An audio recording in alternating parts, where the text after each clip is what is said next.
Buku ini saya sarankan untuk semua, bukan cuma jemaah kita di sini, semua jemaah saya yang sudah ikutin di medsos dan di pengajian offline ataupun online untuk punya buku ini. Namanya Minhajul Muslim. Ya, ya kalau sudah alhamdulillah. Kalau yang belum punya, saya usahakan bisa dimiliki ya.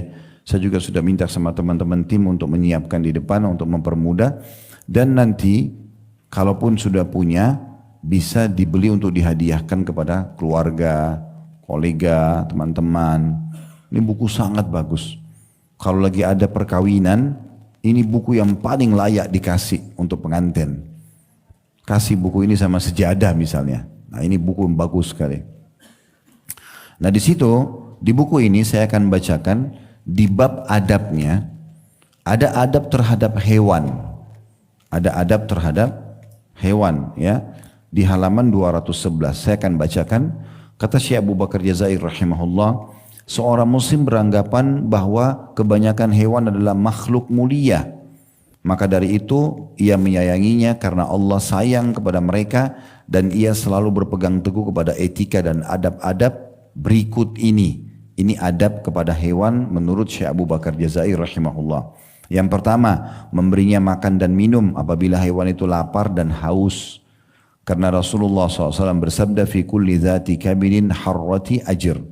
Pada setiap yang mempunyai hati yang bisa kehausan terhadap pahala dengan berbuat baik padanya. Hadis riwayat Bukhari. Kemudian juga hadis man la yarham la yurham. Barang siapa yang tidak berbelas kasih, niscaya tidak dibelas kasihi. Hadis Bukhari juga. Kemudian kata Nabi SAW hadis selanjutnya, irhamu man fil ardi yarhamkum man fis sama. Sayangilah siapa saja yang ada di bumi ini, niscaya zat yang ada di langit akan menyayangimu. Hadis Bukhari Muslim. Ini poin pertama. Memberikan makan dan minum hewan yang lapar. Adab yang kedua, menyayangi dan mengasihinya. Sebab Rasulullah SAW telah bersabda kepada para sahabat yang menjadikan burung sebagai sasaran memanah. Jadi pernah ada sahabat sengaja taruh burung untuk dijadikan latihan memanah, sasaran memanah. Beda kalau kita burung lagi terbang, kita berburu untuk dimakan, itu boleh. Tapi kalau ditaruh, diikat, jadi sasaran panah, enggak boleh. Kata Nabi SAW, la'anallahu man ittakhadha syai'in fihi ruhun gharada. Allah melaknat orang yang menjadikan sesuatu yang bernyawa sebagai sasaran. Manusia sengaja ditaruh, pasti sasaran, enggak boleh. Beliau juga, hadis ini diriwayatkan Bukhari Muslim. Beliau juga telah melarang mengurung atau mengikat binatang ternak untuk dibunuh dengan dipanah atau ditombak dan sejenisnya. Ya, seperti di Spanyol yang biasa sengaja dilemparin, disiksa, jadikan sebagai bahan tontonan, itu tidak boleh. Ya. Dalam Islam kita bicara ya. Karena beliau SAW bersabda, man faja'a hadhihi biwaladiha ruddu waladaha ilaiha. Siapa gerangan yang telah menyakiti perasaan burung ini dengan mengambil anaknya, kembalikan anak-anaknya kepadanya.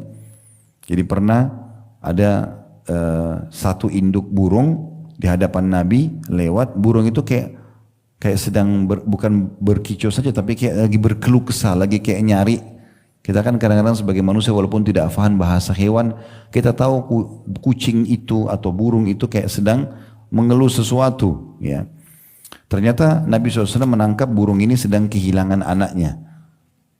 Maka Nabi SAW bersabda kepada para sahabat, kembalikan, siapa yang telah memisahkan induk burung ini sama anaknya, kembalikan anaknya. Ya. Beliau juga mengatakan hal tersebut setelah beliau melihat seekor burung berputar-putar mencari anak-anaknya yang diambil dari sarangnya oleh seorang sahabat. Hadis ini riwayat Bukhari. Ada riwayat lain, Bapak Ibu sekalian, yang juga perlu kita renungi bersama-sama di poin tentang masalah memberi makan, berkasih sayang dengan hewan. Kata Nabi SAW, idza sirtum fi ardi hasbatin fa'utud dawabi fa'utud dawabba hadzaha wa idza sirtum fi ardi majdabatin fanju alaiha. Artinya hadis ini riwayat Al-Bazzar dengan hadis dengan sanad sahih. Kata Nabi SAW, apabila kalian melakukan perjalanan di tanah yang subur, maka berilah binatang tunggangan haknya. Mampir di situ sejenak, biarkan dia makan, biarkan dia minum, kemudian baru lanjutkan perjalanan. Dan apabila kalian berada di tanah yang tandus, percepatlah perjalanan. Supaya jangan hewan itu haus, nanti butuh tidak ada air. Percepat perjalanan. Juga dalam sebuah hadis, ya, ini hadis sahih tentang mukjizat Allah Subhanahu wa taala kepada Nabi Muhammad sallallahu alaihi wasallam. Beliau bisa memahami bahasa hewan. Beliau bisa memahami bahasa hewan. Hadis ini hadis sahih diriwayatkan oleh Abu Daud. Hadis ini disebutkan dari Abdullah bin Ja'far radhiyallahu anhu, fadakhala haitan lirajulil ansar fa idza jamal falamma ra'a an-nabi sallallahu alaihi wasallam hanna wa dharafat aynahu. Satu hari pernah Nabi SAW masuk ke dalam satu perkebunan milik orang Ansar, perkebunan kurma. Kemudian Nabi SAW melihat seekor unta. Yang unta itu pada saat melihat Nabi SAW tiba-tiba bersuara seperti ngomong dengan Nabi dan melinangkan air mata. Untanya nangis, gitu kan. Fa'atahu Nabi sallallahu alaihi wasallam famasaha dhifrahu fasakat. Maka Nabi sallallahu alaihi wasallam mendekati unta tadi, kemudian mengusap bagian belakang kepalanya, dan akhirnya unta itu pun diam. Faqal, maka Nabi SAW bersabda, Man rabbu hadzal jamal, liman hadzal jamal. Siapa pemilik unta ini? Ya.